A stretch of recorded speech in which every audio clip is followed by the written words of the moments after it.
जब से एमसीडी के अंदर भाजपा है तब से सिर्फ हम भाजपा का रोना सुन रहे हैं। छोटे बच्चों की तरह वो सिर्फ रो रहे हैं। उनके पास डॉक्टरों को तनख्वाह देने के लिए पैसे नहीं होते, डॉक्टर हड़ताल पे चले जाते हैं। अस्पताल के अंदर मरीज जो है बिना इलाज के मर जाता है। सफाई कर्मचारियों को देने के लिए पैसा नहीं होता। सफाई कर्मचारी पूरी दिल्ली को कूड़ा कूड़ा कर देते हैं, पूरी दिल्ली को कूड़े का प्रदेश बना देते हैं। सारी जनता परेशान होती है, एमसीडी को कोई फर्क नहीं पड़ता।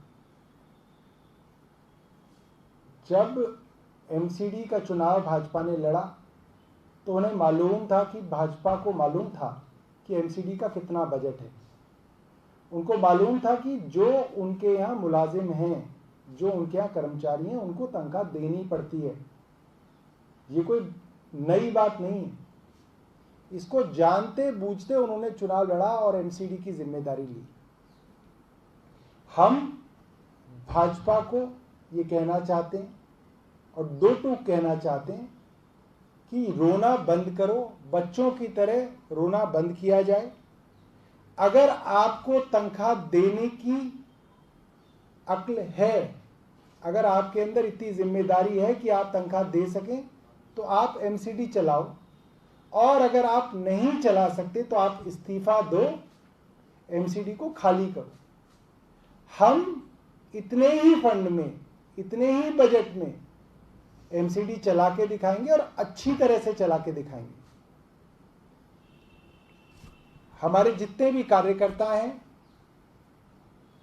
अक्सर वो ये बात जानते हैं कि पब्लिक के बीच में कभी भी कोई बात हो तो एमसीडी की परेशानियां लोगों की जुबान पे होती हैं। हम लोग भी विधायक के तौर पे कहीं जाते हैं तो जितनी परेशानियां जनता बताती है उसमें करीब 90 से 95% परेशानियां जो हैं वो सिर्फ और सिर्फ एमसीडी की होती हैं।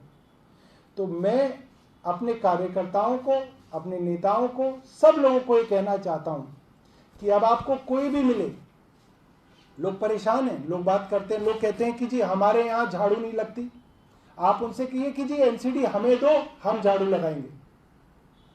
हमारे यहाँ कूड़ा नहीं उठता, एमसीडी हमें दो, हम कूड़ा उठवाएंगे। हमारे यहाँ कॉलोनी की सड़कें 15-15 साल से नहीं बनी, एमसीडी आप हमें दीजिए, हम आपकी सड़कें बनवाएंगे। आपके पार्क बेहाल है, आप एमसीडी हमें दीजिए, पार्कों को अच्छा हम करके दिखाएंगे।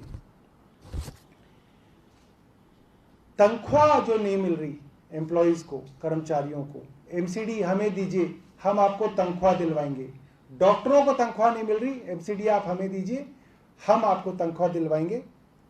बिना टैक्स बढ़ाए, बिना भ्रष्टाचार के एमसीडी को इतने ही बजट के अंदर हम जो है चला के दिखाएंगे।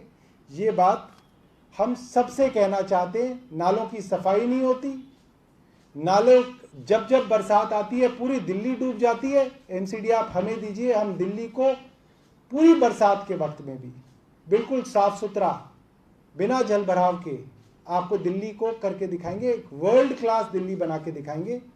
जिस तरह से शिक्षा का मॉडल पूरे देश में जाना जाता है, जिस तरह से स्वास्थ्य का मॉडल पूरे देश में जाना जाता है, ऐसे ही दिल्ली की एमसीडी का मॉडल पूरे देश में जाना जाएगा। धन्यवाद।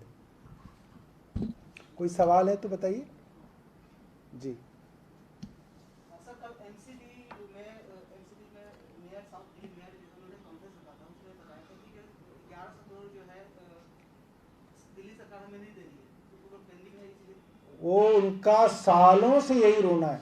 जैसे छोटा बच्चा नहीं रोता, मेरे को टॉफी दे दी, टॉफी दे दो, मेरे को तो लाल वाली चाहिए थी, लाल वाली दे दो, नहीं उसको तो हरी दी, अब मुझे हरी भी चाहिए। उनका रोना खत्म ही नहीं होता। और ये हाल आ गया कि कटोरा लेके, अब बोल रहे हैं कि कटोरा लेके बैठेंगे, तो कटोरा तो उन्होंने पूरी दिल्ली के हाथ में थमा रखा है। हम यही कह रहे हैं, कटोरा लेके बेइज्जती मत कीजिए।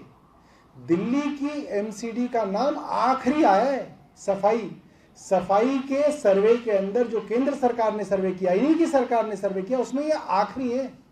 ये बेइज्जती की है इन्होंने दिल्ली की, और अब ये कटोरा लेके जो है दिल्ली वालों को देना चाह रहे हैं। हम यही कहना चाह रहे हैं दिल्ली प्रदेश के अध्यक्ष को और दिल्ली की एमसीडी के तीनों मेयरों को, भैया माफ कर दो, दिल्ली वालों को माफ कर दो, छोड़ दो एमसीडी, तुमसे नहीं चल रही ना, तुम एमसीडी से त्याग पत्र दे दो, इस्तीफा दे दो, हमें दे दो एमसीडी, हम चला के दिखाएंगे। ठीक है, धन्यवाद।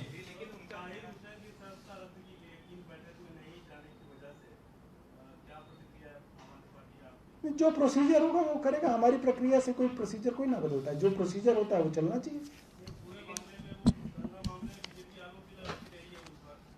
हाँ तो लगाती रही,